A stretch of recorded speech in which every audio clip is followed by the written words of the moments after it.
இப்போ next 6th புக்கில் வந்து பண்டைய கால தமிழகத்தில் சமூகமும் பண்பாடும் சங்க காலமும் சொல்லிட்டு கொடுத்துருக்காங்க. படிக்கிறேன்.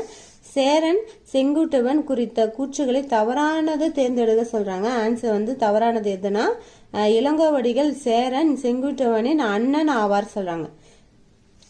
அண்ணன் ஆவாங்க. ஐயோ, இளங்கோவடிகள் சேரன் செங்குட்டுவனின் அண்ணன் ஆவான். யாருன்னா சேரன் செங்குட்டுவன் தான் வந்து அண்ணன், இளங்கோவடிகள் வந்து தம்பி. இங்க வந்து இளங்கோவடிகள் அண்ணன் சொல்றதுனால இந்த கூற்று தப்புன்னு நினைக்கிறேன். ஓகேங்களா. நெக்ஸ்ட் 3 சரியான விடையை படிக்கிறேன். சரியான கூற்று படிக்கிறேன். வட இந்தியாவின் மீது படையெடுத்து சென்றார். யாருன்னா சேரன் செங்குட்டுவன். கரெக்ட். பத்தினி தெய்வ வழிபாட்டு அவர் அறிமுகம் செய்தார். யாரு? செங்குட்டுவன். சரி. சிலப்பதிகார காவிய பாத்திரமான கண்ணகி சிலை எடுப்பதற்காக அவர் இமயமலையிலிருந்து கற்களை கொண்டு வந்தார். சரி. நெக்ஸ்ட் கூற்று படிக்கிறேன்.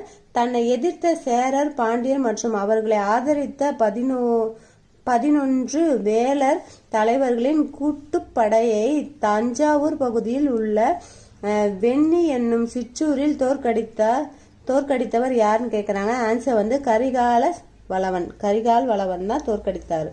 நெக்ஸ்ட் கொற்கையின் தலைவன் என போற்றப்படுவார் யாருன்னு கேட்கிறாங்க. ஆன்சர் வந்து நெடுஞ்செழியன். கொற்கையின் தலைவன் என போற்றப்படுவார் யாருன்னா நெடுஞ்செழியன். பாண்டியர்கள் குறித்த செய்திகளின் தவறானதை தேர்ந்தெடு சொல்றாங்க. ஆன்சர் வந்து மாலை அத்திப்பூ மாலை சொல்றாங்க. இது தவறு சொல்லியிருக்காங்க. இது பார்க்கணும். பாண்டியர்களுடைய பூ என்னன்னு பார்க்கணும். மீதி 3 சரி சொல்றாங்க. துறைமுகம் வந்து கொற்கை, சின்னம் வந்து 2 மீன், நகரம் வந்து மதுரை. அத்திப்பூ யாருக்கு வரும்? பாண்டியருக்கு என்ன பூன்னு சொல்லிட்டு பார்க்கணும். ஓகேங்களா. நெக்ஸ்ட் சங்க காலத்தில் கிராமங்களின் ஆக்சுவலா என்னன்னா இப்ப பாண்டியர்களின் குறித்த செய்திகளை தவறானது எதுன்னு கேக்குறாங்க. இதுல வந்து அத்திப்பூ மாலை சொல்றாங்க. இது வந்து சோழர்களுடையது. இந்த சேர நாட்டுது வந்து பொந்தை சொல்லுவாங்க. பனம்பூ வந்து பொந்தைன்னு சொல்லுவாங்க. அதே வந்து சோழ நாட்டுது ஆர் சொல்லிட்டு அத்திப்பூ தான் சொல்லுவாங்க. இப்போ நம்மளுக்கு பாண்டிய நாட்டுல வந்து தவறான கொடுத்த மாலையை சொல்லியிருக்காங்க. அப்போ அவங்களுடைய மாலை என்னன்னா வேப்பம்பூ மாலை சொல்றாங்க. அவங்களுடைய பூ வந்து வேப்பம்பூ. ஓகேங்களா. நெக்ஸ்ட் சங்க காலத்தில் கிராமங்களில் டேஷ் என்பவை தீர்ப்பு வழங்கப்படும் இடங்களாய் இருந்தன. என்னன்னா ஆன்சர் வந்து மன்றங்கள் என்பவைதான் வந்து தீர்ப்பு வழங்கும் இடங்களா இருந்தது.